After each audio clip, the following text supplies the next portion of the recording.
Assalamualaikum warahmatullahi wabarakatuh. Alhamdulillahirabbil alamin. Wassalatu wassalamu ala asyrafil anbiya'i wal mursalin Sayyidina wa maulana Muhammadin wa ala alihi wa sahbihi ajma'in.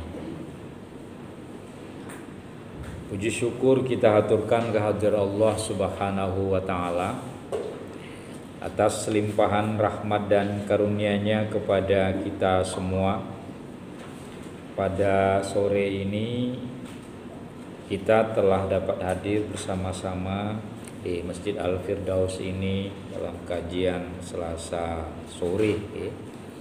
Semoga kehadiran kita di rumah Allah ini senantiasa dicatat sebagai amalan yang mendatangkan kebaikan dan mendatangkan pahala dari sisi Allah Subhanahu wa ta'ala. Amin ya rabbal alamin. Pada kesempatan ini saya akan membahas materi yaitu tentang 3 penyebab Ibrahim alaihissalam menjadi Khalilullah, ya. 3 penyebab kenapa Nabi Ibrahim alaihissalam dia diberi gelar Khalilullah, ya. Apa sebabnya Nabi Ibrahim alaihissalam diberi gelar dengan Khalilullah tersebut? Nah, pada sore ini akan kita coba bahas, ya. Karena kita tahu bahwasanya Nabi Ibrahim alaihissalam itu adalah salah seorang Nabi Allah yang menurunkan anak keturunannya menjadi Nabi dan Rasul, ya. Jadi kalau dia disebut juga dengan bapaknya para Nabi karena memang anak cucunya itu banyakan yang menjadi Nabi. Misalnya dari putranya Ismail, ya, itu keturunannya adalah keturunan suku bangsa Arab, dan menjadi nabi adalah nabi yang kita cintai, Nabi Muhammad sallallahu alaihi wasallam. Sementara dari putranya, dari istrinya Sarah, kalau Ismail itu dari istrinya Hajar atau Siti Hajar, itu putranya bernama Ishak, ya, Ishak alaihissalam. Dan dia juga menurunkan keturunan Nabi, bahkan putranya Ishak salah satunya yang menjadi Nabi adalah Yakub alaihissalam. Dan Nabi Yakub alaihissalam bahkan juga memiliki putra di antara 12 orang putranya, dan yang menjadi Nabi itu adalah Nabi Yusuf alaihissalam. Nah, ini alasan kenapa Nabi Ibrahim itu disebut sebagai bapaknya para nabi, karena anak keturunannya banyak yang menjadi nabi dan rasul, ya.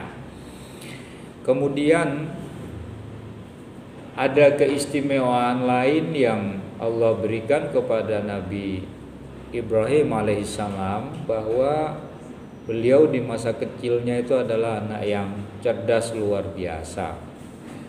Kenapa beliau itu disebut kasih Allah, itu alasannya itu juga, ya, bahwa beliau itu dilahirkan di masa kekuasaan Raja Namrud, ya.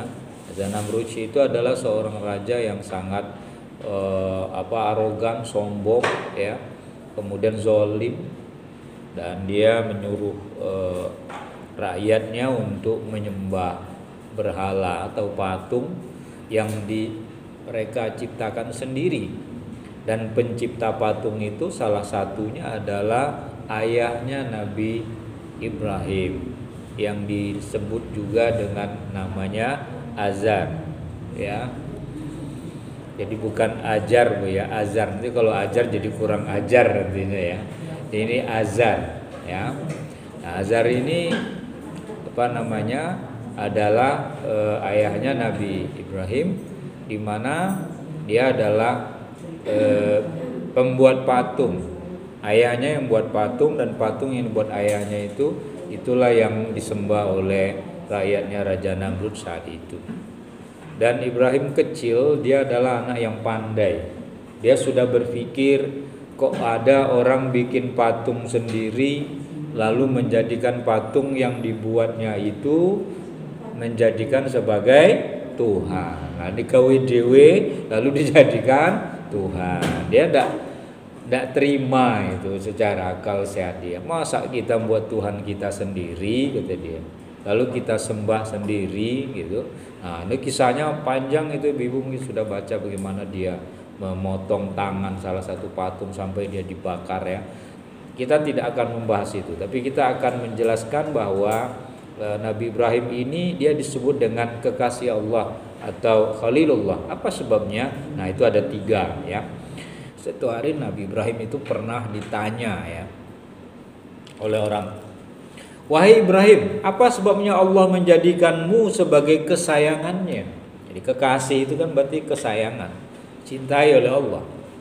Ibrahim menjawab bahwa ada 3 perkara yang menyebabkan Allah mencintaiku atau menjadikan aku sebagai kekasihnya. Ya, pertama adalah aku selalu mengutamakan perintah Allah di atas perintah selain Allah. Nah, ini. Jadi alasan pertama kenapa Nabi Ibrahim dia itu disebut sebagai kekasih Allah. Bahwa kita tahu Nabi Ibrahim itu ketika menikah dengan Sarah, Siti Sarah, istri pertamanya, itu lama sekali nggak punya anak keturunan. Dia sendiri sudah tua, istrinya sendiri Sarah itu sudah tua. Nah, lalu kemudian ketika akhirnya istrinya itu tahu bahwa suaminya khawatir tidak ada nanti yang akan meneruskan tugas suaminya mengajak kepada kebaikan, meninggalkan kemaksiatan. Ketika menikah dengan Siti Hajar lalu lahirlah Ismail, kita bisa bayangkan anak yang dia sayang, dia tunggu-tunggu akhirnya diberi oleh Allah. Betapa senang dan bahagianya dia. Apalagi anaknya kelak adalah menjadi seorang nabi dan rasul. Tahu kan, kita semua sudah membaca dalam sejarah bagaimana ketika anaknya itu sudah tumbuh dari anak-anak menjelang dewasa, lalu Allah memerintahkan kepada Ibrahim alaihissalam untuk berkurban. Dan berkurban itu enggak main-main, tetapi anak yang sangat dia cintai, harta yang sangat bernilai, yaitu menyerahkan nyawa anaknya tersebut untuk dikorbankan kepada Allah Subhanahu wa ta'ala. Dan perintah yang dia dapatkan itu melalui mimpi, ya kan? Nah, itu ada di dalam Al-Qur'an disebutkan itu. Di sini kita tahu betapa Ibrahim itu dia tidak menolak perintah Allah untuk mengorbankan anaknya Ismail untuk disembelih. Ya, tetapi dia menerima perintah itu. Tapi kalau ini terjadi pada Nabi Ibrahim alaihissalam, dia berikan, menunggu anak sampai usianya tua, ya, dan akhirnya dapat anak itu rupanya bagus, anak itu kelakuannya bagus, dan anak itulah yang nanti akan meneruskan keturunan dia. Tetapi Allah meminta anak tersebut untuk dikorbankan. Nah, jadi disinilah kita tahu, Ibu, betapa Nabi Ibrahim ya, ketika dia ditanya kenapa dia disebut Khalilullah atau kekasihnya Allah, karena dia selalu mengutamakan perintah Allah di atas segala-galanya. Yang kedua, aku tidak pernah mengkhawatirkan sesuatu rezeki yang sudah ditentukan oleh Allah. Nah, ini yang kedua. Jadi dia nggak pernah berpikir rezeki yang ditentukan oleh Allah besok ada apa tidak gitu ya, kecil apa besar, banyak apa sedikit, nggak pernah. Karena rezeki itu sudah ditentukan oleh Allah. Jadi dia nggak pernah yang namanya mengkhawatirkan rezeki.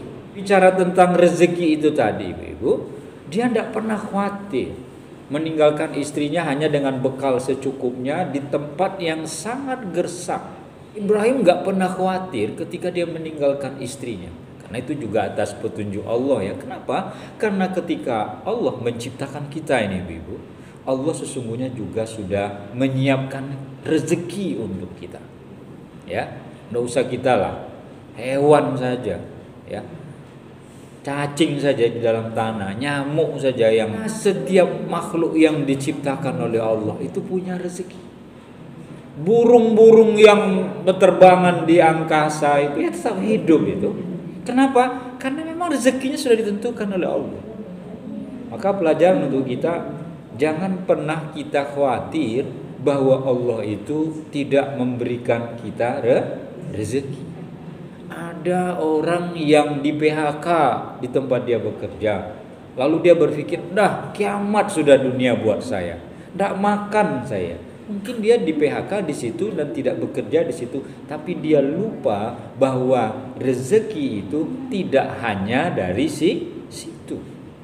Ya, kenapa? Karena rezeki kita itu ditentukan oleh Allah, dan rezeki itu ibu-ibu tidak sama dengan gaji. Kalau gaji ada ketentuannya. Ibu yang bekerja atau suami ibu yang bekerja tiap bulan menerima sekian juta, belasan juta, puluhan juta, jelas, cetok gitu kan. Tetapi yang namanya rezeki tidak. Ya, ada kadang-kadang kita mendapat rezeki yang di luar dari harapan kita. Tidak pernah mengharap dapat gaji dari anak kita, tapi anak kita mengirimkan kita uang, ya kan? Kita menabung di bank nggak pernah berpikir dapat hadiah. Tahu-taunya kita dapat hadiah. Pas undian, hadiahnya mobil, hadiahnya umroh.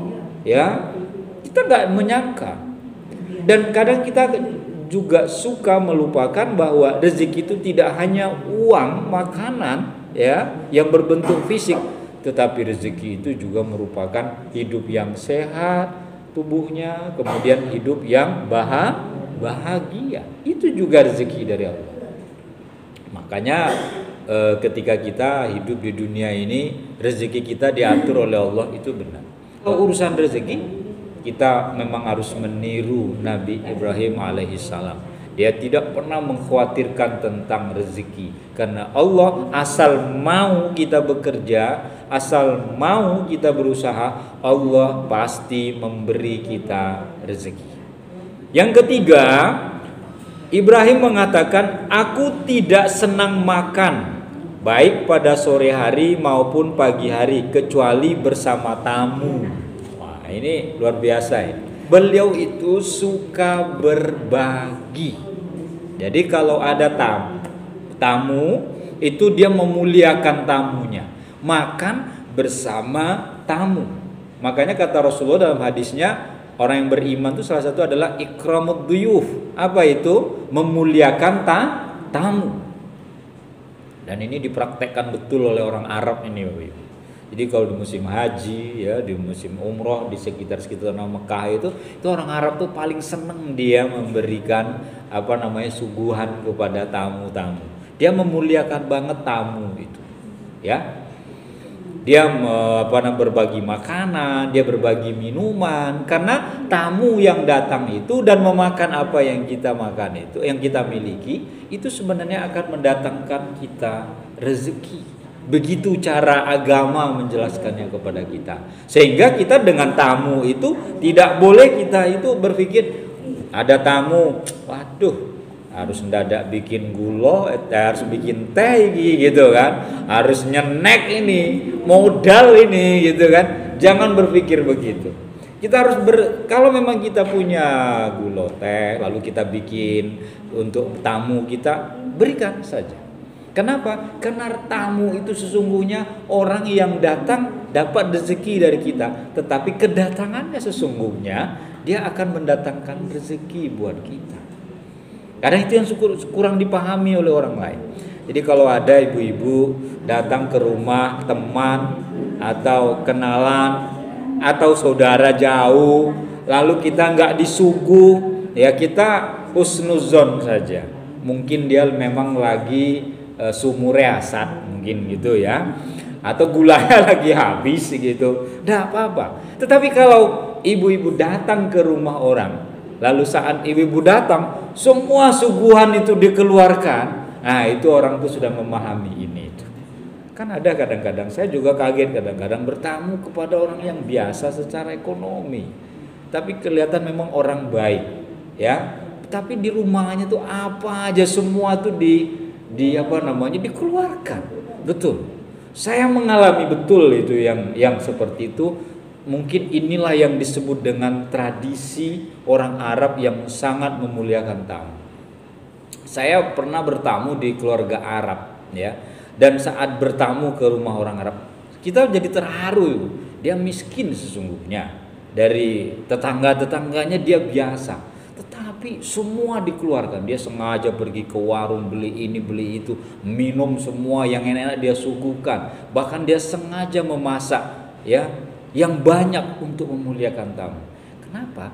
Karena mereka paham betul bagaimana caranya memuliakan tamu. Jadi kalau kita ada tamu datang kita merengut, kita berarti belum mengikuti sunnahnya Nabi Ibrahim alaihissalam.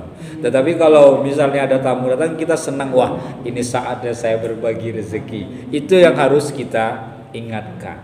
Jadi kalau misalnya kedatangan tamu yang datang ke rumah kita itu bagi kita mungkin ada orang nggak perlu disuguh, kita biasa saja, normal saja. Jangan. Kita harus mengingatkan, sebentar Bu, saya suguhi minum dulu, lalu kita siapkan makanan-makanannya. Sebentar Bu, kami sedang masak ini makan, ayo makan bersama-sama, gitu kan? Ini cara kita memuliakan tamu.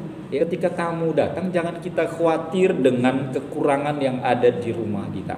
Sesungguhnya yang ada kita suguhkan itu, tamu kan biasanya juga kan tahu diri Ibu ya. Kalau makan juga nggak banyak-banyak amat. Kecuali tamu yang kelaparan ya. Kalau tamu yang kelaparan mungkin maame oke gitu. Tapi kalau tamu, ya namanya juga tamu, makan juga sekedarnya saja kan. Karena dia menghormati kita yang menyuguhkannya. Nah, maka kalau kita ingin ikramud duyuf, ya sebagaimana ajaran Rasulullah, maka biasakanlah kita memuliakan